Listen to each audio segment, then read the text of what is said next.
Hello students, Jasvir Memorial Education Institute के online study platform पे आप सभी का स्वागत है। देखिए, आज अपन 11th क्लास का इंट्रोडक्शन चैप्टर पढ़ रहे हैं कि 11th क्लास में केमिस्ट्री के सिलेबस में आपके कौन कौन सी चीज़ें आती हैं। यह चीज़ें जो होती है वो आपके कौन कौन से एग्ज़ाम के लिए उपयोगी हैं। सबसे पहले देखिए, अपन ने पहला वीडियो देखा था, उसके अंदर अपन ने साइंस से रिलेटेड जितने भी करियर ऑप्शन हैं वो अपन ने देखे थे कि अगर आप बायोलॉजी स्ट्रीम में जाते हो तो कौन कौन से करियर चूज़ कर सकते हो, मैथमेटिक्स में कौन कौन से करियर चूज़ कर सकते हो। आज अपन यह पढ़ रहे हैं कि केमिस्ट्री कि 11th की जो केमिस्ट्री है, राजस्थान बोर्ड ने इस बार अपना एनसीईआरटी सिलेबस लागू कर दिया है। उस एनसीईआरटी सिलेबस के अकॉर्डिंग केमिस्ट्री में कौन कौन से टॉपिक हैं, यह बेसिक इंट्रोडक्शन क्लास है जिसके अंदर अपन ये देखेंगे कि केमिस्ट्री को कितने भागों में डिवाइड किया गया है और इनमें कौन कौन से जो हैं टॉपिक आपके दिए गए हैं। देखिए स्टूडेंट्स, रसायन विज्ञान एक ऐसा सब्जेक्ट है जो मैथमेटिक्स यानी आपके नॉन मेडिकल और मेडिकल दोनों स्टूडेंट्स को पढ़नी पड़ती है केमिस्ट्री। ठीक है, केमिस्ट्री है क्या, रसायन है क्या? देखो, बेसिकली जो रसायन है वो भौतिक और जो आपकी जीव विज्ञान है, भौतिक विज्ञान यानी फिजिक्स और बायोलॉजी के बीच का सेंटर पार्ट है। यानी अपन एग्जाम्पल के लिए देखें कि सबसे पहले एटम की बात करें तो एटम की जो डिस्कवरी या एटम का इन्वेशन या खोज हुई थी वो सबसे पहले फिजिक्स में हुई थी। ठीक है, एटम यानी जो है जिसको अपन फर्दर डिवाइड नहीं कर सकते, यानी छोटे से छोटा भाग जिसको और अधिक विभाजित नहीं कर सकते। ठीक है, तो उसकी सबसे पहले खोज फिजिक्स में हुई थी। उसमें एटम जो है मिलकर मॉलिक्यूल बनाते हैं, मॉलिक्यूल मिलकर बहुत से कंपाउंड बनाते हैं। यानी एटम जो है वो मिलकर कौन से बंध से जुड़ते हैं और मॉलिक्यूल बनाते हैं, और उन मॉलिक्यूल में किस प्रकार के बंध रासायनिक और भौतिक गुण होते हैं जिसके कारण वो कंपाउंड में फॉर्मेट होता है यानी यौगिक में बनता है। यह चीज़ अपन केमिस्ट्री में पढ़ते हैं। ठीक है, अब बायोलॉजी में किस प्रकार से संबंध है कि ये जो कंपाउंड है या आपके मॉलिक्यूल हैं या एटम हैं, इनमें बॉन्ड किस प्रकार टूटते हैं, अपनी बॉडी में जो छोटे छोटे कणों में टूटते हैं या जो बॉन्ड नए बनते हैं। फिजिक्स में अपन जो है भौतिक क्रियाओं के बारे में पढ़ते हैं। केमिस्ट्री में जो है अपन जैविक और भौतिक दोनों प्रकार की क्रियाओं को अपन पढ़ते हैं। जैविक देखिए, अपने दैनिक जीवन में अपन कार्बोहाइड्रेट, प्रोटीन, बहुत से जैव अणुओं का प्रयोग करते हैं जिनमें बहुत से रासायनिक संगठन होते हैं। कोई भी फार्मास्यूटिकल दवाई ले लीजिए, कोई भी मेडिसिन ले लीजिए, सब में कोई न कोई केमिकल कंपोनेंट पाए जाते हैं। कहने का मतलब है यह फिजिक्स से भी संबंधित है और आपकी बायोलॉजी से भी संबंधित है। ये फिजिक्स और बायोलॉजी के बिल्कुल सेंटर का पार्ट होता है, दोनों के बीच के सेतु का काम करता है केमिस्ट्री सब्जेक्ट। अब अपन देखेंगे कि केमिस्ट्री सब्जेक्ट जो है उसको कितने भागों में डिवाइड किया गया है। देखिए, केमिस्ट्री सब्जेक्ट को 3 भागों में डिवाइड किया गया है, इनऑर्गेनिक, ऑर्गेनिक और फिजिकल। इनऑर्गेनिक का मतलब होता है अकार्बनिक। इनऑर्गेनिक क्या है? अकार्बनिक। ऑर्गेनिक है आपकी कार्बनिक। ठीक है, और ये फिजिकल है आपकी भौतिक। तो रसायन विज्ञान को 3 भागों में जो है विभाजित किया गया है, इनऑर्गेनिक केमिस्ट्री, ऑर्गेनिक केमिस्ट्री और फिजिकल केमिस्ट्री। हिंदी में अपन इनको बोलेंगे अकार्बनिक रसायन, कार्बनिक रसायन और क्या बोलोगे, भौतिक रसायन।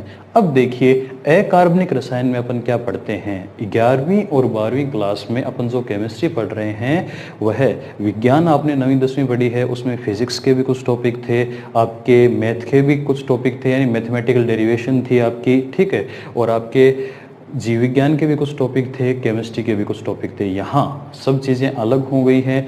केमिस्ट्री जो है उसके अकार्बनिक, कार्बनिक और भौतिक के डिवाइडेशन यहाँ पे दिए गए हैं कि भाई अकार्बनिक में अपन क्या पढ़ते हैं। आपने पढ़ी होगी आवर्त सारणी। आवर्त सारणी यानी तत्व को सारणीबद्ध करने के लिए जो श्रेणी बनाई गई थी उसको अपन क्या बोलते हैं, आवर्त सारणी। तो उस आवर्त सारणी का जो वर्गीकरण दिया गया है, यानी आवर्त सारणी किस प्रकार बनाई थी, सबसे पहले किस प्रकार से तत्वों को सारणीबद्ध किया गया था, एस ब्लॉक में, पी ब्लॉक में, डी ब्लॉक में, एफ ब्लॉक में, वो सारी स्टडी अपन किस में करते हैं, अकार्बनिक रसायन। किस में करते हैं, अकार्बनिक रसायन। ठीक है, दूसरी जो है कार्बनिक रसायन, ऑर्गेनिक केमिस्ट्री। इसमें अपन वही कंपाउंड या यौगिक पढ़ते हैं जिसमें कार्बन और हाइड्रोजन के बीच में बॉन्ड होता है, या हाइड्रोकार्बन जिनको अपन बोलते हैं। 9th 10th क्लास में आपके देखे हुए हैं, क्या देखे हुए हैं? हाइड्रोकार्बन, मेथेन, एथेन, प्रोपेन या एल्कोहल, फिनोल, ऐसे नाम सुने होंगे आपने, एल्डिहाइड, कार्बोक्सिलिक अम्ल। ये सारे के सारे जो है अपन इनके भौतिक और रासायनिक गुण जो हैं वो कार्बनिक रसायन में पढ़ते हैं। तो दो ब्रांच अपन ने पढ़ी है, अकार्बनिक और कार्बनिक।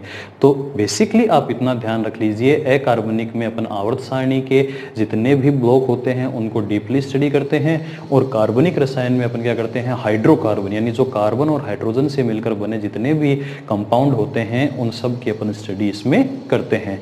तीसरा टाइप जो आता है आपका भौतिक रसायन, कौन सा है? भौतिक रसायन। इसमें पदार्थ की 3 अवस्थाएं आपने देखी हैं, ठोस होता है, द्रव होता है और क्या होता है? गैस। इन तीनों अवस्थाओं को यानी सॉलिड, आपका लिक्विड और गैसियस फेज, इन तीनों जो मैटर है इन तीनों के लिए अपन इनके फिजिकल प्रॉपर्टी पढ़ेंगे, केमिकल प्रॉपर्टीज पढ़ेंगे, और भी कई एग्जांपल हैं, यानी जैसे आपके मेल्टिंग पॉइंट हो गए जिसको आप गलनांक बोलते हो, बॉइलिंग पॉइंट हो गया जिसको क्वथनांक बोलते हो, यानी जितने भी ठोसों के, द्रव के, गैसों के गुणधर्म हैं या उनकी प्रॉपर्टीज हैं वो अपन इस भौतिक रसायन में पढ़ते हैं, या जिसको अपन क्या बोलते हैं? Physical chemistry.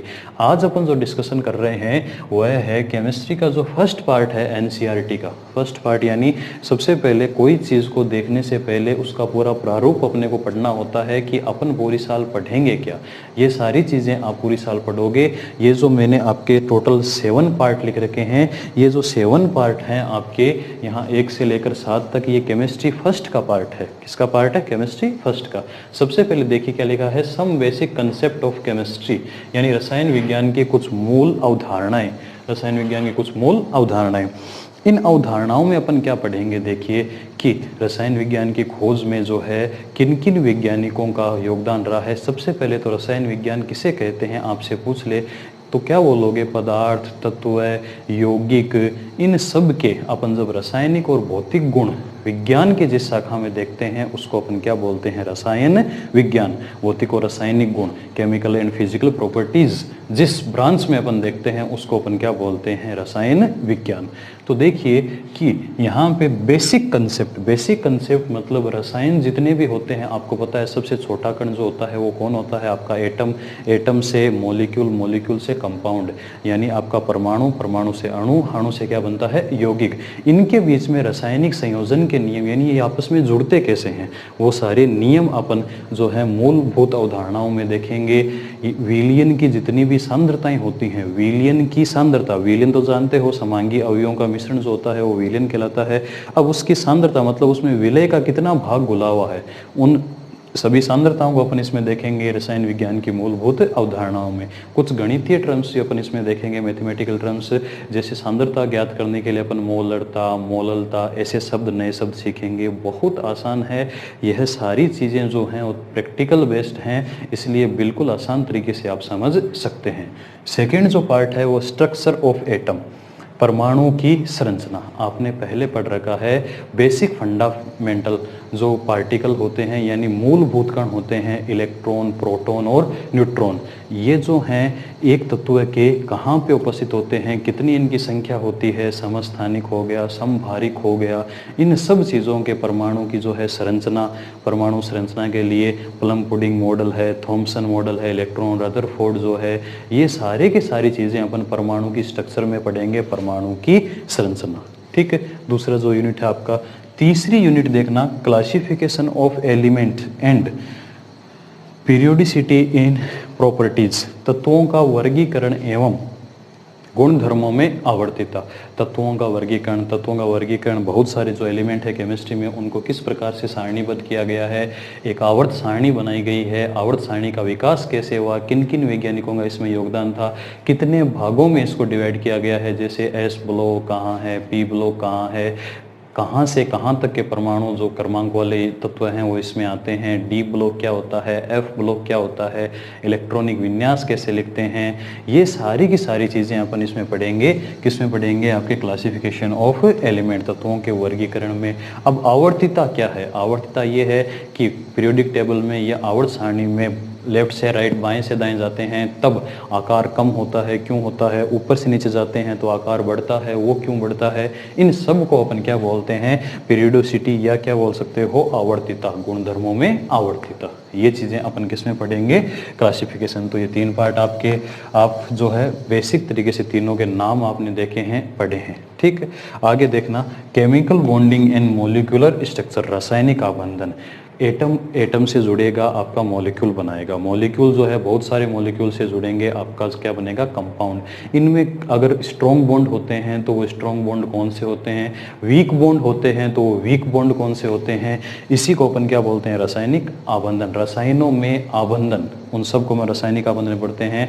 अणुओं की जो अलग अलग संरचना होगी, अणुओं की अलग संरचना, इसमें संकरण भी अपन पढ़ेंगे। आणविक जो संरचना होती है, कोई अणु चतुष्फलक की व्यवस्था में होता है, कई अणु रेखीय अवस्था में होते हैं, कई त्रिकोणीय अवस्था में होते हैं, यानी अणुओं की आकृति अलग अलग क्या होती है, वो इस चैप्टर में अपन पढ़ेंगे। ये बहुत इंपॉर्टेंट चैप्टर है और आपके जितने भी नीट आईआईटी एग्जाम में इस चैप्टर से बहुत अच्छे क्वेश्चन पूछे जाते हैं। स्टेट ऑफ मैटर्स, द्रव्य की अवस्थाएं, बचपन से पढ़ते आ रहे हो, 3 अवस्थाएं होती हैं, ठोस अवस्था, द्रव्य अवस्था और गैसीय अवस्था।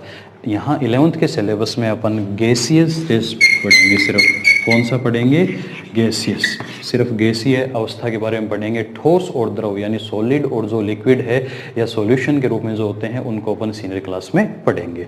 तो यहाँ द्रव्य की अवस्थाओं में गैस के क्या गुणधर्म होते हैं, गैसें जो होती हैं ठोसों की तरह पास पास इनके अणु नहीं रहते, दूर दूर इनके मॉलिक्यूल होते हैं, और उनके क्या क्या गुणधर्म होते हैं, क्या क्या इनके सिद्धांत होते हैं। गैसों के बारे में जितना भी पार्ट पढ़ेंगे वो क्या पढ़ेंगे अपन, द्रव्य की अवस्थाओं में। आगे देखिए 6 नंबर पार्ट है थर्मोडायनेमिक्स। थर्मोडायनेमिक्स, ये जो तीनों पार्ट हैं फिजिकल केमिस्ट्री के हैं। देखना नीचे वाले, द्रव्य की अवस्था, उष्मागतिकी और साम्य अवस्था। थर्मोडायनेमिक्स क्या है, कोई भी रिएक्शन कंप्लीट हो रही है, ए से बी बन रहा है, मान लीजिए ये ए से क्या बन रहा है, बी, तो इसके लिए या तो एनर्जी की आवश्यकता होगी, उष्मा की आवश्यकता होगी, या बी बनने के दौरान कुछ ऊर्जा क्या निकलेगी बाहर। आपने नाम सुना होगा उष्मा शोषी और उष्मा छेपी अभिक्रियाएं। ये सारी की सारी जो रिएक्शन है, ठीक है, ये इसके अंदर अपन पढ़ेंगे कि उष्मा छेपी, उष्मा शोषी अभिक्रियाएं होती हैं, उनकी उष्मा की गति की, यानी रिएक्शन होने के दौरान जो उष्मा निकलती है या जिस उष्मा का प्रयोग यूज होता है, उस सभी को डीप स्टडी अपन करेंगे किसमें, उष्मा गतिकी में। जो है फर्स्ट पार्ट का लास्ट है साम्यावस्था, यानी ऐसी रिएक्शंस आपने देखी होंगी जो अग्र और प्रतीप दोनों दिशाओं में चलती हैं, उत्क्रमणीय अभिक्रियाएं होती हैं। उनमें ए और बी की सांद्रताएं दोनों क्या होती हैं, समान। ए और बी की सांद्रता जिस स्थिति पर समान हो जाती है उसी अवस्था को अपन कौन सी अवस्था बोलते हैं, साम्य अवस्था। तो इसके जो ये 3 पार्ट हैं, ये तीनों पार्ट आपके फिजिकल केमिस्ट्री में आते हैं। किस में आते हैं, फिजिकल केमिस्ट्री में। और ऊपर वाली जो है आपकी लगभग सारी की सारी इनऑर्गेनिक केमिस्ट्री है। तो ये सारी चीज़ें अपन देख रहे हैं कि फर्स्ट पार्ट में अपन ने क्या क्या देखा है, रसायन विज्ञान की मूलभूत अवधारणाएं, परमाणु की संरचना, ये पीरियोडिक टेबल के बारे में, ये केमिकल बॉन्डिंग यानी जितने भी बॉन्ड होते हैं, स्ट्रॉन्ग होते हैं, वीक होते हैं, फर्दर नेमिंग क्या की गई है, आगे नाम क्या दिए गए हैं, गैस, द्रव और ठोस के बारे में पहले थोड़ा इंट्रोडक्शन पढ़ेंगे और विस्तार से अपन किसके बारे में पढ़ेंगे, गैस के बारे में। उष्मा गति की अभिक्रिया होने के दौरान जो उष्मा काम में ली जाती है या उष्मा निकलती है, उसकी गतिकी का अध्ययन अपन इसमें करेंगे। साम्य अवस्था, जितनी भी उत्क्रमणीय अभिक्रियाएं होती हैं, अगर अभिकारक और उत्पाद दोनों की जो है सांद्रताएं समान हो जाए, इस स्थिति को अपन क्या बोलते हैं, साम्य अवस्था। तो ये आपके बेसिक से चैप्टर के नाम दिए हैं कि फर्स्ट पार्ट में आप क्या पढ़ेंगे। अब अपन सेकंड पार्ट में देखते हैं कि केमिस्ट्री के सेकंड पार्ट में अपन क्या पढ़ेंगे। देखिए सेकंड पार्ट में सबसे पहला जो आपका आएगा, जो 8 नंबर आपका टॉपिक है, वो है अपउपचय अभिक्रियाएं या रेडॉक्स रिएक्शंस। आपने पढ़ी हैं 10वीं और 9वीं क्लास में ऑक्सीकरण अभिक्रियाएं और अपचयन अभिक्रियाएं। ऐसी अभिक्रियाएं जिनमें ऑक्सीकरण होता है, ऐसी अभिक्रियाएं जिनमें अपचयन होता है, और कुछ ऐसे प्रक्रम भी आपने पढ़े हैं जिनमें ऑक्सीकरण और अपचयन साथ साथ होते हैं। उन अभिक्रियाओं को अपन क्या बोलते हैं, रेडॉक्स रिएक्शन या अपचय अभिक्रियाएं। उन सभी अभिक्रियाओं के एग्जाम्पल और जो हैं रिएक्शंस जितनी भी हैं वो अपन इसके अंदर पढ़ेंगे। आगे है हाइड्रोजन। जानते हो हाइड्रोजन जो है उसको एस ब्लॉक है, आवर्त सारणी में पहला स्थान दिया गया है। वह न तो एस ब्लॉक का एलिमेंट होता है न पी ब्लॉक का होता है। क्यों नहीं होता, क्योंकि उसकी अपनी खुद की अलग विशेषता होती है, इसीलिए इसको एक अलग चैप्टर में दिया गया है हाइड्रोजन। इस पार्ट में हम पढ़ेंगे हाइड्रोजन से कौन कौन से कंपाउंड मिलकर बने होते हैं, उनका दैनिक जीवन में क्या उपयोग है। आगे जो है एस ब्लॉक एलिमेंट और पी ब्लॉक एलिमेंट, यानी आवर्त सारणी में जो पहले 2 वर्ग के तत्व होते हैं वो एस ब्लॉक के तत्व होते हैं, जो 13 से 18 वर्ग के तत्व होते हैं उनको अपन क्या बोलते हैं, पी ब्लॉक के तत्व है। उन तत्वों से कौन कौन से अपन मॉलिक्यूल बना सकते हैं, कंपाउंड बना सकते हैं, वो सारी स्टडी अपन इन लेसन्स में करेंगे, एस ब्लॉक और पी ब्लॉक।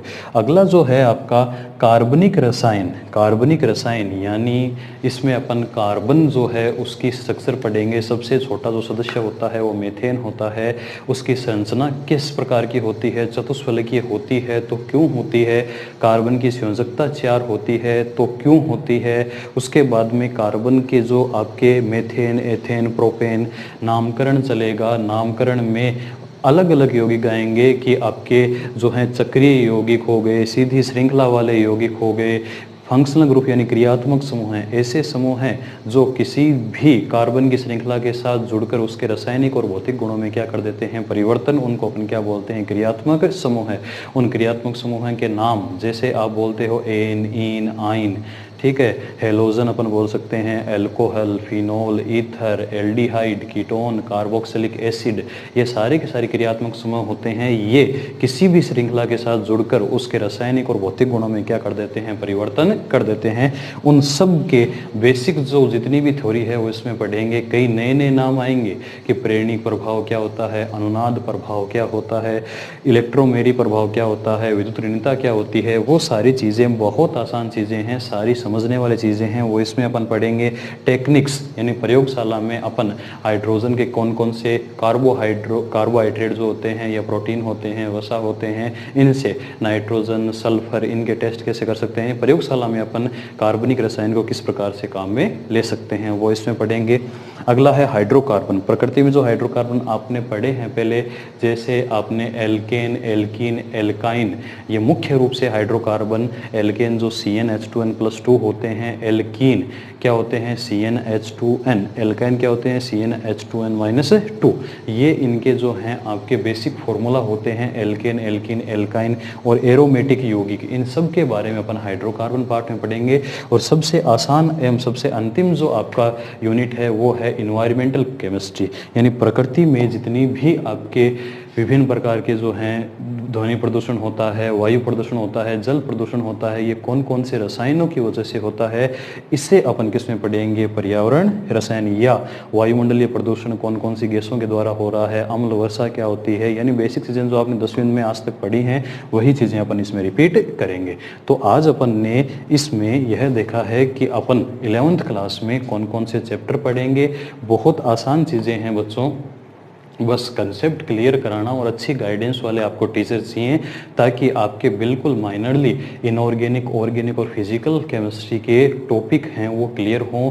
कुछ भी चीज़ें न्यूमेरिकल हो गया आपका, कोई भी रिएक्शन आपकी बाकी नहीं रहे, ताकि आगे आने वाले जितने भी एंट्रेंस एग्ज़ाम होते हैं, चाहे वो नीट का हो, चाहे वो IIT का हो, चाहे जिपमर का हो, चाहे किसी भी बड़े इंस्टीट्यूट का हो, वो आप बेसिक फाउंडेशन की कक्षाओं के द्वारा आसानी से कवर कर सकें। तो ये था अपना प्रारूपिक कक्षा थी आज की, इसमें अपन ने सिलेबस डिस्कशन किया है।